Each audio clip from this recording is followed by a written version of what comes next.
Welcome back to the Living for His Glory podcast. I'm here with another really special guest. This one is a little closer to my heart, Wyatt Seidel. I met Wyatt a little over a year ago at an event called Rise Up Kings. You guys have heard me talk about that event a little bit. He was my leader. I had a little squad, and he was the leader of that squad. And he just led me in so many amazing ways. He shaped me in so many amazing ways, and he just played such a massive part in the formation of me as a man, formation of me as I run this podcast. It would not be what it is without him. He's an absolutely amazing dude. I can't wait to get in this conversation. I think you guys are going to love it so much, just like I love him so much. And I just really can't wait to get into it. Why? How are you, my friend? Man, so what a grand entrance. Holy moly. I'm so good. I'm just beyond blessed to be here and so pumped that you're doing this and that I get to just be a little piece of your glory. Don't forget about me when you're famous. No, definitely won't. You will be forever part of it in the older Let's episodes. go. Yes. Amazing, man. Thank you. It's such a blessing. I'm so excited. Absolutely, man. I love being around you. I love talking to you, and I know this is going to be an amazing episode with you. Absolutely it is. I'm pumped, man. The same goes to you. It's just I can't believe it's been over a year now. Yeah, when I last saw you was about the year mark It from was about the when, year mark. yeah, it's Wow. been what, 2 months, 2.5 months since then. So it's been about, Wow, man. we'll call it 14 months since I met you and since our event. And it's amazing It's how time unbelievable. flies. Yeah, Man, it's unbelievable. What a blessing. Holy moly. absolutely. Why? I know I texted you a little bit about it. On this podcast, we're so big into stories. Stories are just what shape us, stories are what form us. We learn way more from a story and how that applies to our lives than we ever will with a lecture. And man, I would just love to get to know your story a little bit more, Hmm? share that a little bit, your life experiences with that, what it's taught you, how it's formed you, how it's Yeah. shaped you, and how it's influenced even your ministry. I know you're not an official pastor. Our ministry is something that we carry into our daily life. So just seeing how it influenced that. And man, I'll just turn the floor over to you and see what you got for us. Done deal, man. How long do we have? No, I'm just kidding. Dude, I grew up in a Christian household. I was a missionary kid. My mom was a missionary kid, so I lived in Africa for several years, and I shouldn't say several, maybe a year and a half, 2 years. And so I'm no stranger to the church. I'm no stranger to religion and Christianity and loving Jesus. It didn't really become real for me though until I left high school to go to college. So I grew up in Oregon and I moved out to go to run track at a little Division II school in the middle of Kansas. And I don't think it became real till I got out here and they're like, oh wow, I have to decide on my own. I remember the drive to Kansas from Oregon when I was moving. My dad said, Wyatt, this is when you decide what you're going to do in your relationship and your walk with God. And at that point in time, I'm like, Dad, whatever, I'll be fine. Leave me alone, basically. Then Yeah. you get to college and you get punched in the face. You go through a hard breakup and you're at the top in high school as a senior and you're starting at the bottom as a freshman in college. And you're like, wow, I am nothing and no one and I am alone. I was really fortunate that one of me and my best friends were able to move and go to college together our freshman year from Oregon. So that definitely helped. Man, that just didn't become real until then. I got really blessed and we got plugged in with an awesome church when I first moved to Kansas. And that church saved me, honestly. I think it really saved me from what I could have been. Now, I wasn't perfect by any means, right? I got married my sophomore year of college, met a beautiful Kansas girl. I was 19, she was 20. And I tell you what, you know what kills? And I'll just get real right off the jump. Man, you know what kills? Is porn. Yeah. Yeah. I had a That feeling was you'd be talking something. about that a little bit. Oh yeah, man, that was something. I've been addicted since I was 8 or 9 years old, 10 years old. Yeah. And my wife and I, we agreed when we got married, we said, hey, we're not going to bring this into our marriage. She had dealt with it a little bit. I had been dealing with it for a long time. We said, hey, we're not going to bring this into our marriage. Boy, was I a liar. About a month of that, and the honeymoon phase starts to drift off, and it's a coping mechanism. I know, I'm sure you talk a lot about Rise Up Kings. Yeah. It wasn't until my wife was 6 months pregnant. I had just left. I was a nurse. I got my bachelor's in nursing. I worked at the University of Kansas Medical Center in Kansas City. And I left that to go into real estate full time to become an entrepreneur. The dream, right? The dream. And although God pushed me to be there, and I'm glad I'm still in real estate and God, this is where He needs me. Man, our four pillars, right? We got our Mhm. faith, our family, our fitness, and our finance. My four pillars were finance, finance, finance, finance. All I did was work sun up to sundown. I had a 6 month pregnant wife. I was watching porn every day. My wife and I weren't connecting on any level, spiritually, emotionally, physically. We hated each other. We hated each other. And when I went to Rise Up Kings, that flipped me upside down on my head. Flipped me upside down on my head. I remember coming back home, and it's actually crazy. So we're back home in Kansas City. This is maybe a week after my event, almost 2 years ago. And we're about to go out the door to go have dinner with some friends who are in town from Oklahoma City. And my wife, I don't know how the conversation got brought up. My wife brought up porn. And I was like, actually, yeah, I hadn't told her, about at Rise Up Kings, we learn take it out of the cave, Yeah. open up the closet, pull those skeletons out. I told her everything else when I got back. That was one thing I was waiting for the right moment. Mhm. Guys, lesson learned, there is no right moment. You just Nope. need to do it because that's where Satan will trap you. Satan's going to try and convince you that there is no right moment. And before you know it, it's been 10 years and you haven't brought out what you meant to bring out. Yeah. So, anyways, my wife brings up porn as we're on our way out the door. I said, actually, let's stay back a little bit. I want to talk to you about that. And I told my wife, I said, I've been addicted for since I was 9 or 10. I know we agreed not to do this coming into our marriage. And I'll be totally honest with you. This is the first week I've been clean in probably our entire marriage. And the look on her face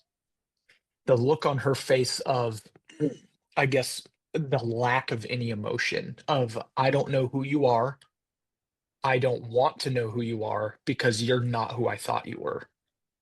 And she didn't say a word. She stood up, she picked up her car keys, she left. And in that moment, I called my battle buddy. When you go through Rise Up Kings, you have a battle buddy. I called my battle buddy and I had my gun on the table next to me. And I was ready, the shame and the guilt, I was ready to go. And I was weeping to Cameron, my battle buddy. Just, man, I can't believe I did this. Like, she's never going to forgive me. I just lost my wife and she's 6 months pregnant. I'm never going to see my son. I'm never going to see her again. And I totally blew it. And I remember telling Cameron on the phone, it was probably a 2 or 3 hour time. I remember telling Cameron on the phone, man, I just need one more opportunity. If she comes back, I'm never going to blow it again. And sure enough, she came back, put my stuff away. We sat at the table. I got off the phone with Cameron. And I told my wife, I said, Taylor's her name. I said, Taylor, all I need is one more opportunity. It's not an option anymore. It's not on the table anymore. And that's the reality, right? There has to be a point in your story and in your journey where you decide maybe it's not porn. Maybe you've been free from porn for a long time, right? Maybe it's alcohol. Maybe it's weed. Maybe it's crack, drug, whatever, right? Maybe it's you veg on the couch too hard on the weekends. Maybe it's YouTube. Maybe it's doom scrolling. It's porn, whatever it is. There has to be a point in your life where you decide that the intimacy and the relationship you have with your wife is a lot more important than getting a fix. And I decided that when she came home, I said, Taylor, I don't like it's not on the table anymore. I don't need it. I don't need it. I don't want it. It's gone. All I need is one more opportunity. And I promise to you, until the day we die, it's never happening again. And that was a reality check for me. That was a big transformation over the course of my ministry was curbing porn and masturbation. Was, hey, I'm done because my wife is way more important to me than anything else. My wife is way more important to me, that longevity and that relationship. And now seeing how she nurtures and just loves our kid and we have a daughter coming now. We have a son and a daughter on the way. It's, man, I don't think it starts with us as men. It starts with us as men. And if we don't decide that we're going to lead the same way that Adam was designed to lead for Eve, then how do we expect anything else to go? Yeah. So that's a very summed up version of kind of my story, man. That's the reality though. And I know a lot of guys, we talk about that a lot, right? Yeah. A lot of guys are dealing with porn and masturbation issues, and it has to become real. It has to become this decision. We always think that, oh, Jesus died on the cross, right? I hear this a lot. God forgave my sins. I can become a real Christian when I know I need to. It's like, no, dude. Because every time I tell guys this, I say, maybe it's not the actual act of watching porn that's going to make your wife leave you. It's what comes of you watching porn for so long that's going to make her leave you. You become sedated, you become clouded. You can't experience true spiritual, emotional, and physical intimacy with your wife. The same way that we're God's brides, dude, the same way we are God's brides, you cannot care for your wife the way God cares for us if you are sedating with something. Alcohol, drugs, porn, masturbation, YouTube reel or Facebook reels or whatever, like whatever it is. And that's who we're called to be. We're called to be leaders for our households. And we can't be efficient leaders in our households and rule the same way that we're designed to rule in God's glory and God's image if we're being sedated by something else. Yeah. So that's a big chunk, man. That's the dumbed down version of my story. There's much more. There's lots of trauma I'm sure I could get into. That's the big thing. Man, that porn and that masturbation.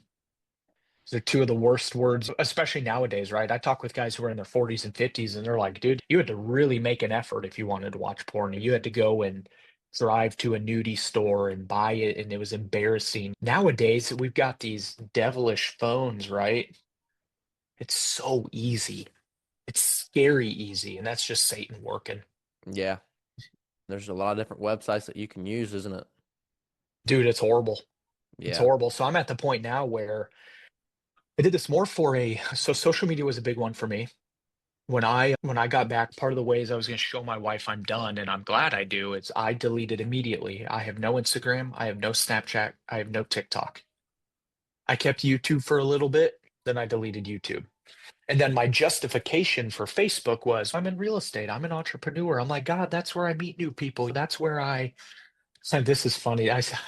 How often are we trying to justify stuff? So Facebook, I kept Facebook for a long time because my justification in my prayers with God was, God, that's how I meet new people. That's how sometimes I get leads on Facebook. We buy crappy houses and we rehab them. I said, God, that's how I meet people. That's how I get houses. And God told me so strongly one time, He said, when are you going to see what I can do in your business and trust me? And since I've gotten rid of Facebook, what do you know? Our business, I can't even keep up. We're so busy and have been just so blessed and abundant.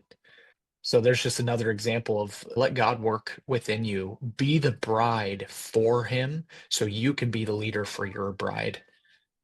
Yeah. Because he's perfect in all of his ways. He lacks nothing. He is everything. He's the air in our lungs. He's the steps beneath our feet. Who am I to try and take that into my own hands and say, I need something else to give me that fix? But my sedation was porn and weed. Those were my two big ones. Yeah. How can I get those fixes to get me away from what my reality is? Because that was it. I wanted to escape my reality. I hated my life so much. I dealt with some trauma as a kid with my mom, and my dad worked nights until I was about 15, so I really didn't know who he was until I was about 15. And I love my parents. My parents are fantastic. There's some trauma you have to ever get. My mom did the best she could with three boys, and my dad worked nights till we were 15. There's nothing you can really do about those circumstances. There's a lot of healing that's had to take place, and a lot of healing that's had to take place, a lot of forgiveness. And that's when you can truly step into the intimacy that you're designed to have with God. Yeah. Yeah. When all the skeletons are out of the cave and all the baggage is out of the closet, that's when you can truly live in the light. Matter of fact, our Tony Evans, a study Bible, I love he has little cliff notes at the bottom, right? And I was just reading First John with our war group in Rise Up Kings. We were just studying First John, and First John 1 talks about living in the light, right? And Tony Evans uses this fantastic analogy. He says, cockroaches, when you're in a dark alleyway, think of New York City, right? When you shine a light, you see the cockroaches scurry out, right? The way he explained it was cockroaches want to do their dirty, nasty things in the dark, and they don't want anyone to know. That is the complete opposite of who we're supposed to be. We're supposed to live in the light. And dude, I'll be honest, living in the light's embarrassing sometimes. And you got to call your buddy and be like, man, I've just been having some horribly lustful thoughts today. There was a girl wearing half and nothing at the gym. Dude, I had to keep my eyes glued to the floor. Dude, it's embarrassing having to call Yeah. your buddies every freaking day and be like, dude, I'm not, pray for me, help me. Yeah, dude, that's my story in a nutshell. Yeah, dude. In a nutshell, that was a long. Yeah, That's a big nutshell, man. yeah, you in the middle of doing all that, and I'm like, oh my gosh, he's like the one guest I've had where I don't have to lead him somewhere. You're the first guy I've had where I'm like, okay, I don't have to ask a bunch of questions. He's already cooking, like Oh man. out of the gate with that with your story too. And dude, I Man, love your thank story. you. Your story is one of my favorites, Thank you, not just man. because of how impactful it is, but because of what it allowed to work for me. Because you told me that thing, that struggle with pornography and telling your wife about it. You told me that it was our last van ride back to the hotel after graduation and everything. And it was Hmm. then, I remember the moment. It was then I was like, this is not happening. I was like, this, because I think at that point it was like just a very strong, I'm not gonna do this. It Hmm. was a very strong suggestion of maybe Hmm. it was gonna last a month or two, however long. Right. And you told me your wife told you if I wasn't pregnant, I Hmm. would leave you. Yep. And I went I got right lucky, back. dude. What is it? I got lucky. The fact Yeah, she was pregnant, because if she wasn't, she said I would have left you. yeah. And I thought right back to my situation a year and a half prior at that moment. This is literally 2 weeks before me and my girlfriend started going out, which is perfect timing, just perfect Hmm. timing. Rise Up Kings was the final preparation for me for Yeah. that relationship. And I went back to my ex-girlfriend that had ended literally like 18 months prior to my experience. And I did tell her, and she wasn't pregnant. And she really did leave me. Mm. And looking back, I understand all the red flags that I dodged the bullet there, this and Mm. this. But especially at the time and the way it shaped me, like it was really hard for me to see that and how I felt and everything like that. I'm like, okay, even if she wasn't the one for me, which she never was, it's my current girlfriend, I'm Hmm. going to make sure that I don't mess this up again because Hmm. I thought I messed it up. I didn't, but I thought I did. And I'm going to make sure that I don't mess it up for real. This cannot happen. This, 100%. And dude, it's adultery. I remember my wife and I, let's say, okay, I've been back from Rise Up Kings. We spoke about this, and maybe we're 6 months post my event and post coming clean and laying everything out, right? And we had a conversation, and she was like, in my eyes, you cheated on me. And here I am, 6 months post, like still trying to heal. I'm like, I didn't cheat on you. yeah, you She did. was like, and oh, yeah, I did. Yeah, I knew. Oh, yeah, I did. Yeah, I understood. That was something that I was like, before I told my ex about that, I was like, look, I fully accept Hmm. that she might leave me for this. Fully Hmm. accept it because this is a form of cheating. I Absolutely. didn't go and kiss and do whatever with another woman, Mhm. but there is no you kind of cheated. There is only you didn't or you Yep. did. And It is black pornography or is a white. did. It is a, yep, exactly. Exactly. There is no tiptoeing, right? There is no lukewarm or gray space. It is yes or it is no. It is black or it is white. And porn is absolutely, for people listening to people that are going to hear this, if you are watching porn and you are married, you are having an affair on your wife. Yeah. And I want that to sink in. It's supposed to hurt, right? Because you can't be an efficient husband. You can't be an efficient leader in your household. You can't be an efficient man of God if you are sedating with something, and that includes porn. And Yeah. porn is having an affair on your spouse or Yeah. your girlfriend. And some of you out there may be like, I'm single, so it doesn't really impact me.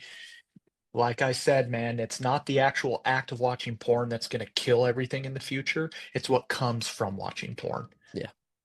I don't because you think it, become apathetic, yeah. right? I don't think that it was a mistake that me and my girlfriend right now and the girl I have every intention to marry one day. I don't think it's a mistake that me and her started talking and going out 2 weeks after the event, 2 weeks after that final decision. Where me and her we did go out for a week and a half, 2 weeks back in March, and then ended because she wasn't ready. But I figured out I also wasn't ready, and I don't Mm-hmm. think it was a mistake that God was like, okay, you guys are gonna take a few months off. Lucas is going to go through Rise Up Kings. He's going to finally make the decision of, hey, this is not optional anymore.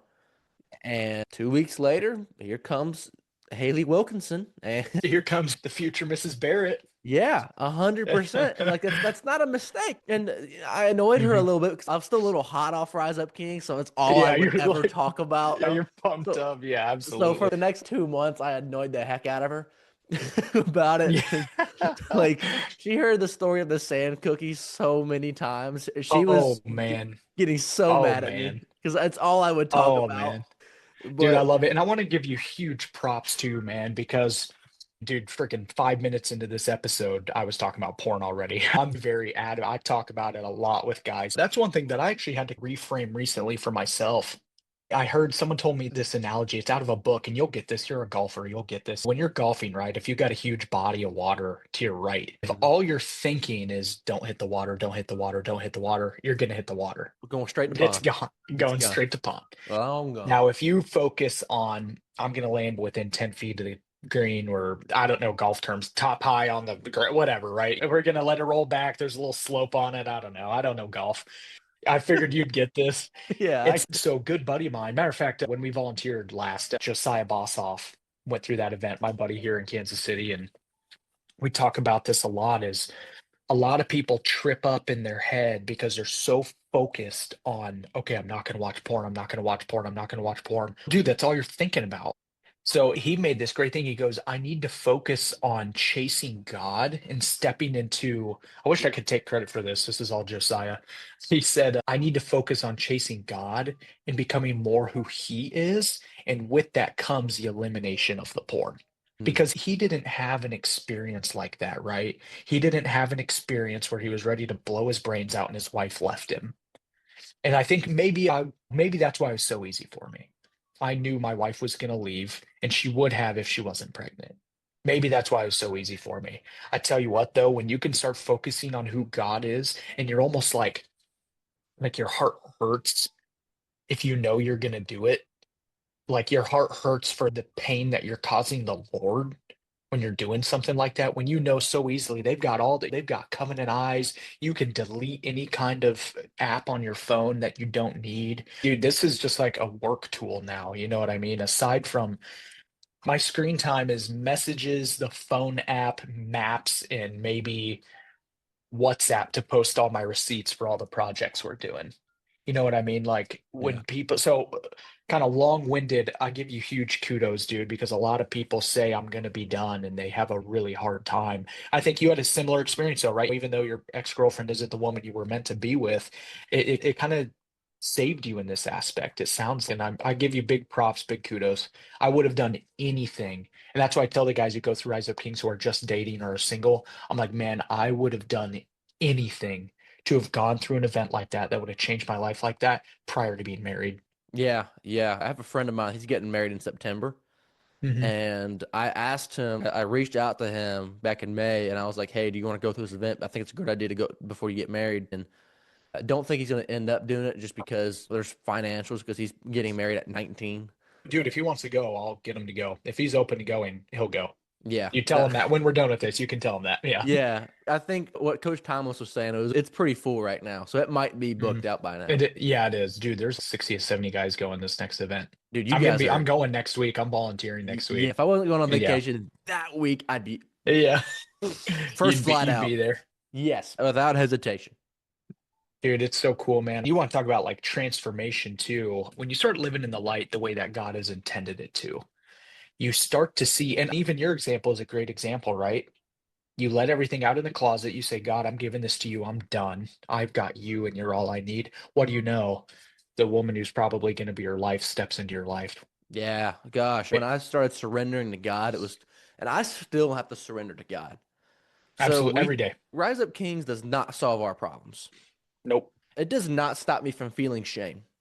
Hmm. But what it has stopped is me just carrying that shame every single day. It Yep. has now been okay when I feel shame because it happens sometimes. Sometimes I get home from work pretty late, probably around 9:45 after 8.5 hour shift, whatever. And it gets sometimes a little. I'm tired up here.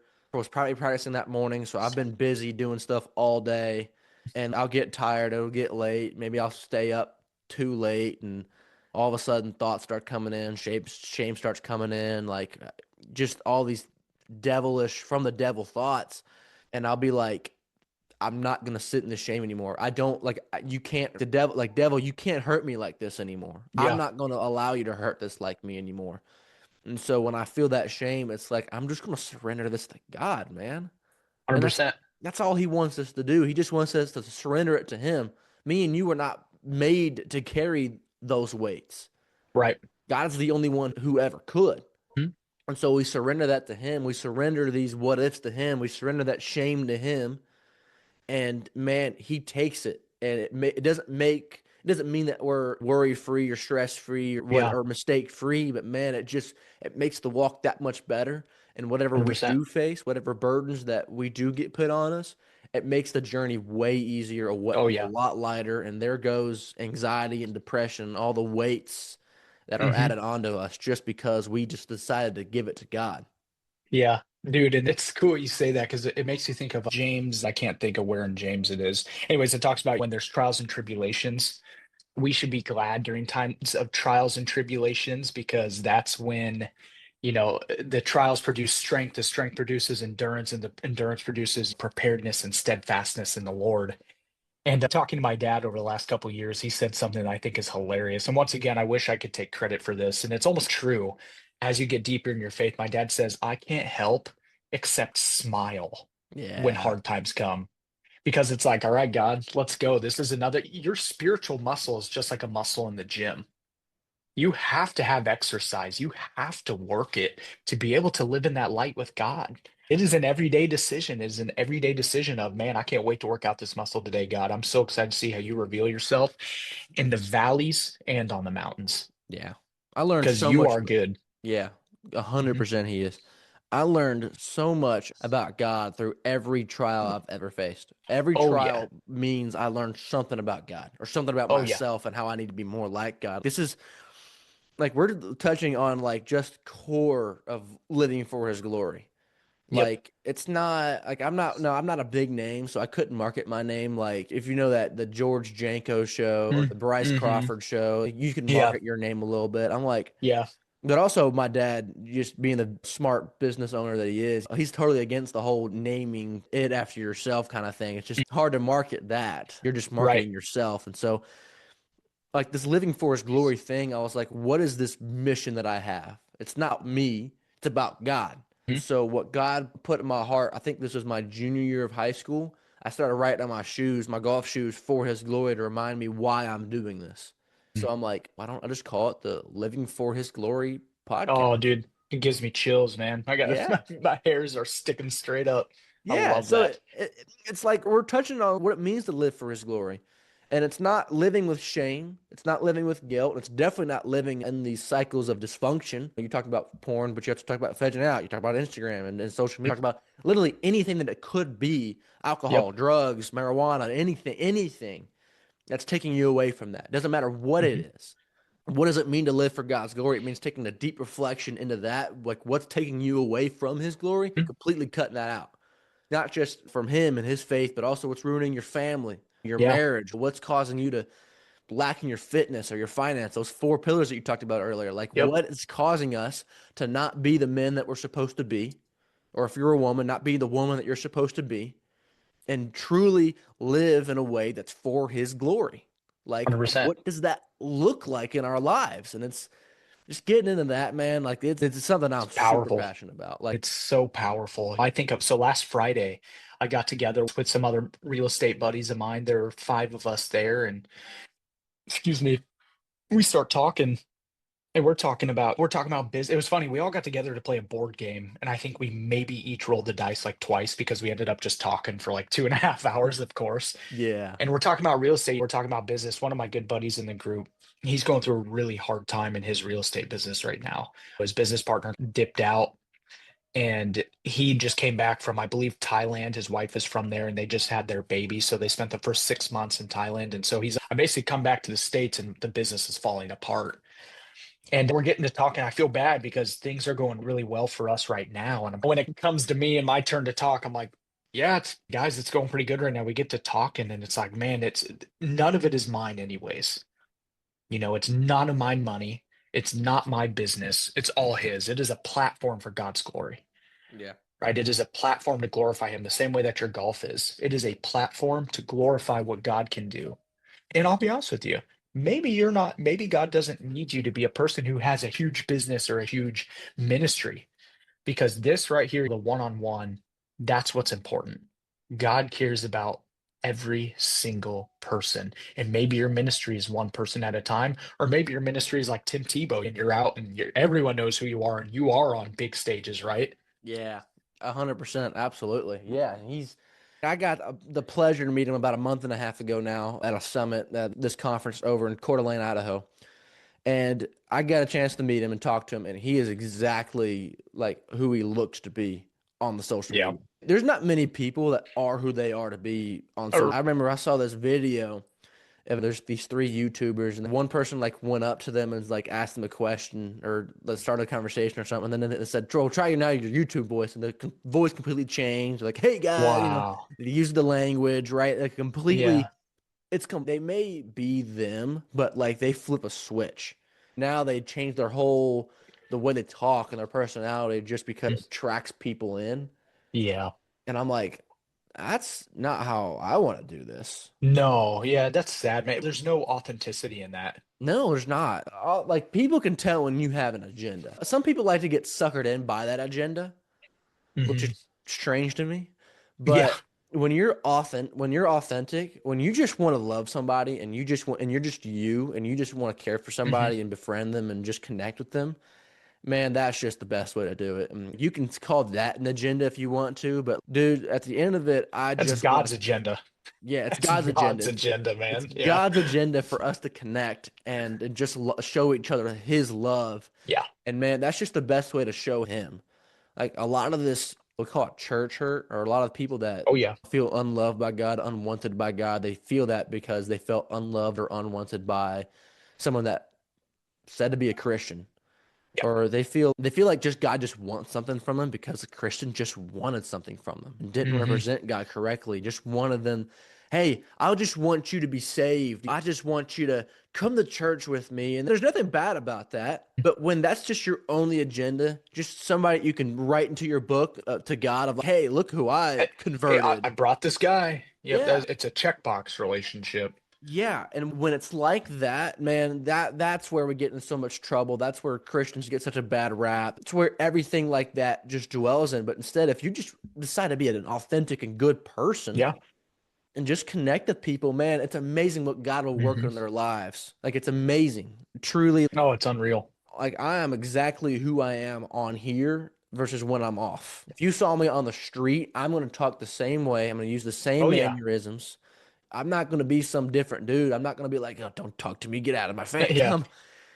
I'm just me. Yeah. Um, You're who, and it's cool you say that because I see that because I know you and I yeah, can attest to everyone he's not lying.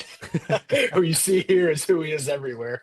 No, my good buddy Josiah, I mentioned, it was funny because the first time, so I met him at the gym. Him and his wife had just moved here from South Carolina. They went to Morning Star Bible College in South Carolina, I think, or one of the Carolinas. Anyways, I met him at the gym because he's from South Africa and he was wearing a South African rugby jersey. And I grew up playing rugby.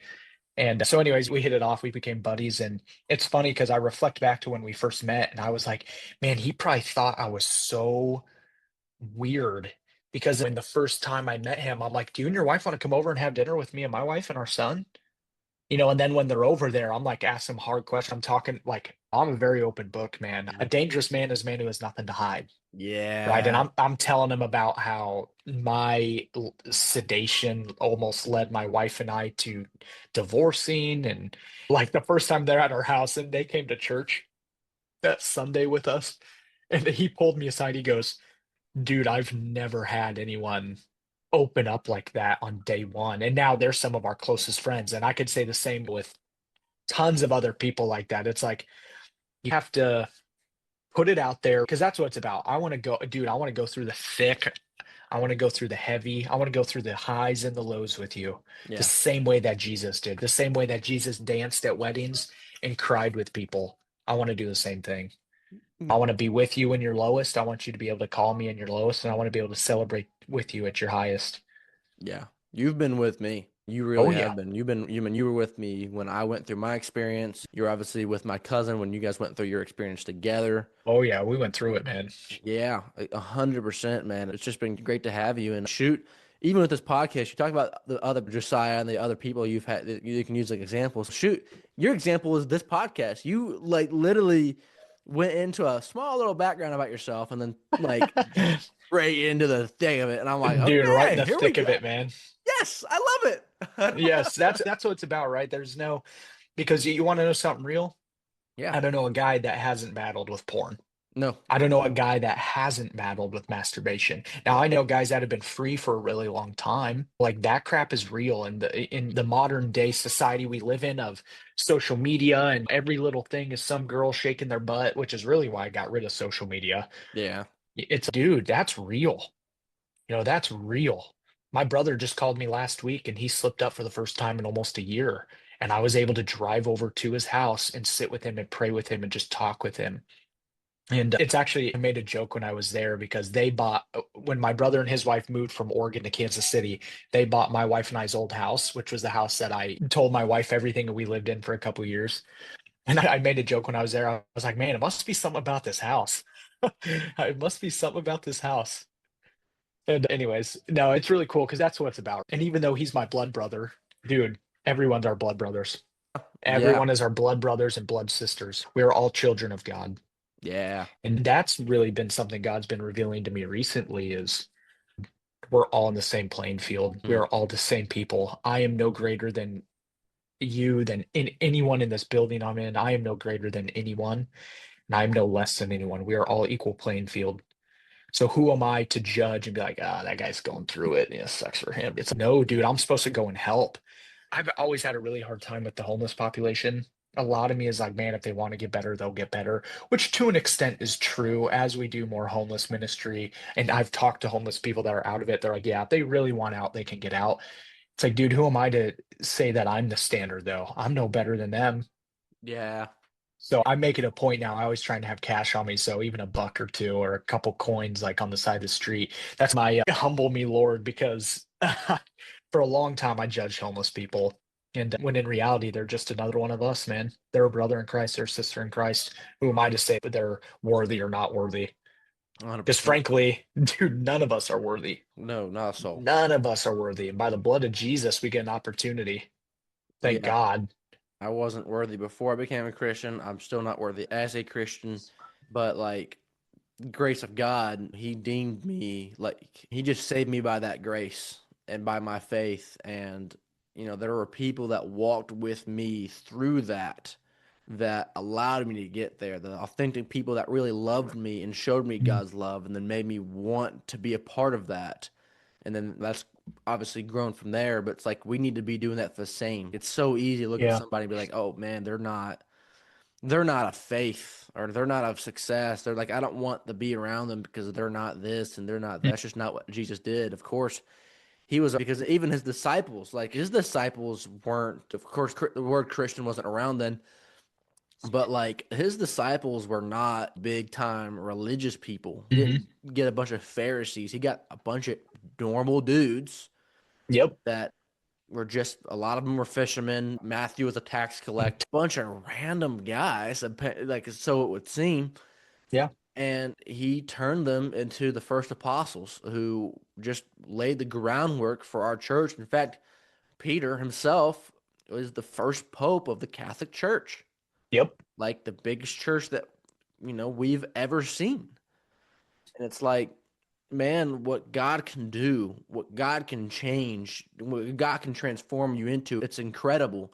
Yeah. But first, we must be willing to allow that change to happen. And that change cannot happen until we take that step and just be with people unjudgingly and just Hmm. love them unconditionally the way that God loves us. Like we can be stewards of that and show people that.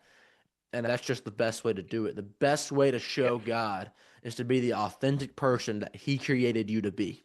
100%. I think of two words. The two words that come to my mind are light Hmm? and active. kind of or I should say, the opposite of passivity. Yeah. A lot of people say, I'm ready to take the next step. And kind of like I was saying earlier, dude, it's a spiritual muscle. I know a lot of people that say, I know God's going to reveal it to me when it's time, and they're not doing anything. Dude, you have to be very active in your faith, getting in the word, taking the step, and God will guide you. My dad said something and when I was in high school, when I was trying to make a decision for college, he goes, you know what? I was having a really hard time deciding where I wanted to go to college. And he said, you need to make the step and say, okay, God, this is where I think you need me to go. I'm going to go there. And if you don't need me here, I know you'll let me know. I'm going to take the step, though. I'm going to take the action and I'm going to step into the light. I'm going to Hmm. pull the skeletons out of the closet because that's when the true love can start. When Yeah. we can start to comprehend the love that he has for us as his brides, that's when we can start sharing the love the same way he does for us to others. And we can all start to see, wow, we all suck. Yeah. We're all not worthy of nothing. Yeah. Whether you are someone living on the streets doing drugs or someone that lives in a beautiful house and has an amazing family, we are all equal on this earth. Yeah. It's We're one life at a time, man. yeah. We're all sinners who really have no hope of salvation unless Jesus, unless the one path to salvation allows us to be on that path, unless he allows us to take us with him. Yeah, That's just it, man. There's nothing that me and you can really do about it. The only thing that we contributed to our salvation is the fact that we need salvation. That's it. And then, of we need course, him. We need him every day, every second of every day, man. Every second of every day. And that's what it's about, right? That's what it's about, having these brothers, having these sisters, is being able to call them and do it together as a community, as a body, right? We are one unity with God. We are one body with Christ. And yeah, as his children, as brothers and sisters, we're called to do it together. That's why I love getting deep with people. Because when I'm going through something thick, and times are getting hard, I want to know that I know I'm not alone because I have God.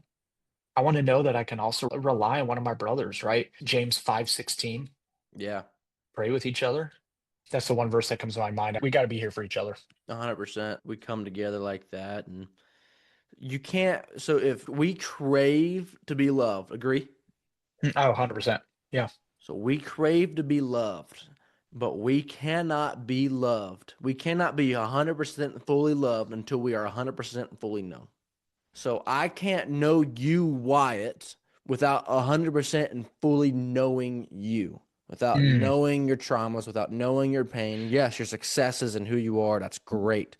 But without knowing your full story, I cannot fully know or love you. That's why mm, God fully knows and loves us because he fully knows us because he created us. And right. he's omniscient, he's all the omnis, he knows, right? And that's how he can fully love us because he fully knows us and he fully created Wow. us. Wow. So if you're somebody that craves being loved and you don't feel loved, yes, there's a part of it like you might be around people that just aren't good for you or that don't serve you or just not people that God wants you to be around. But you also just don't give them a chance to fully love you until they Mm, fully know you. The more you're hiding from somebody else, the less they are able to love you. The more you hide from somebody else, the less they are able to love you. dude, that's so powerful. And I would even add to that too is the other side of the coin, right? God is able to love us so deeply because he knows us in and out. Yeah. The other side of the coin is we can't love him fully. And I'll be honest with you, I don't know. I'm open to having my mind change. I don't know if we can ever truly comprehend the full capacity of God's love because he's on such a whole nother realm. Yeah. What I would say though is we have to know him to love him more efficiently as well and to Yeah. love him more deeply as well. And that's why this is crazy. I've been feeling recently, I'm learning Spanish this year. Oh boy. And it's been going awesome. I talk with my guys a lot and I can text in job site related terms. I'm almost fluent. In any other setting, not so much. I was talking with my pastor recently. I was like, dude, we should just learn Hebrew. Hebrew, the words though, right? The words for Hebrew are there's so much, one word is so vast and so deep in comparison to our English language. Yeah. They're so And it, powerful. dude, and it helps, I think, capitalize and really show like what the true love what true love looks like with the Lord. Not necessarily knowing Hebrew, just the way that their language, how deeply rooted their language is, and one word can mean two sentences in the English language. You know what I mean? Oh yeah. And so, anyways, I would say the other side of the coin there too is we have to be in the Word every day. Hmm. We have to understand God's mannerisms. We can't fully understand him. We have to want to chase that though, so we can love him fully too. Yeah. Because the same way that he has given us life is the same way it can go away. I think about that in our business, right? It's like none of this is mine. It's not my business. It's not my money. The families that move into the houses remodel is none of it is mine. And I have to keep that mentality because God can take it away just as quick as he gave it. Yeah. And that I think has to go with the obedience piece too, like you do in your podcast as well, is dude, I'm just being obedient to God. God's given me and my business partner some amazing capabilities to glorify him in this sector of this real estate portion, the same way he's blessed you in this kind of section of doing podcasts, and the same way he blesses Tim Tebow in his ministry and George Janko and all these other different people in their ministries. It's just we can't fully know that and understand that until we can fully try our best to know him. Yeah, absolutely. That's 100% the case. And man, I don't think that we can end this episode and what we've talked about any better than that. Any better than Done. just Yeah. getting down and being intentional Done. and getting to know not just other people, but getting to know God and letting God Hmm. get to know you a little bit better and just letting other people get to know you a little bit better. To be known is to be loved, is something that people have said. And I think there's a lot of truth to that. Like 100%. you cannot be fully loved until you are fully known. So our challenge this week is being really intentional about getting to know God, about being in the Word, not just being intentional about getting to know God, being in the Word, praying, stuff like that. That's amazing stuff, but be intentional about breaking free of your chains. Because Mm. stuff like porn, stuff like drugs and alcohol and addiction, and even social media, especially the stuff that you've talked about, like it's all an addiction. They're all chains. Like all these addictions are chains. They're chains that are holding us back. They're stopping us from being the people that God has called us to be, that God has created us to be. Our whole purpose for living, it's stopping that. And so we need Hmm. to be intentional. Like, where in your life can you be intentional this week about showing up differently in your faith, in your family, your fitness, your finance, of course, but also just breaking free of all the addictions and all the chains that have held you back for your entire life? Come on now. Come Yes, on sir. now. Dude, I love it, man. That's Hey, pastor coming out. yeah, you're too far in the north or Midwest or whatever to be have a country slang like that. Man, I love it. I You're not love it. southern That's for because I that hang slang. around. It's because I hang around you guys too much, man. You hang around the Barretts too often. Man, I love it. Yeah, I'm so pumped. Yeah, I just encourage everybody listening, everybody watching, man. Take this week, be intentional about something you need to break so you can get closer to God. Yeah, Sit in his presence, man. Say, God, what do you need from me? How can I be a better servant for you? I have to do that daily. God, how can I be a better servant for you today? yeah, absolutely. Because it's not our will be done, it's his will be done.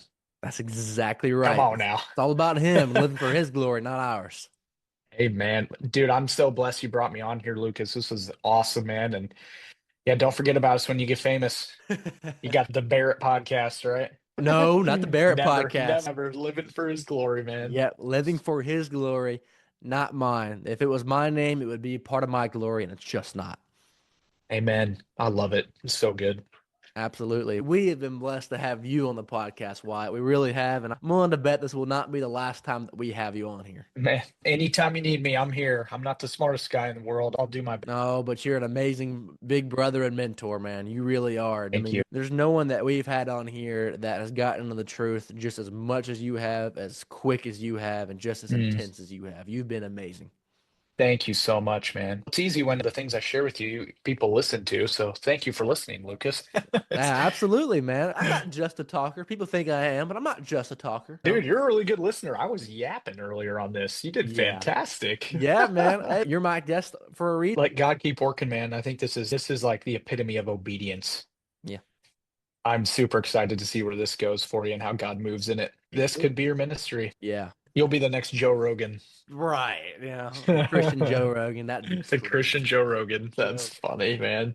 Yeah. Dude, thank you so much for having me, Lucas. This has been a total blessing, and I'm just so excited to see what God does. Absolutely, man. I appreciate you for coming on here. Just an amazing conversation, amazing episode, and man, I just can't wait to see what we do in the future. Yeah, likewise, man. I love you, bro. Have a great rest of the day. And to everyone listening, go chase the Lord today. Absolutely. Let's be intentional about it. I hope you enjoyed this episode of Living for His Glory. I had such an amazing time making it. I really hope it connected and impacted you on a significant level. I love making and recording episodes like these.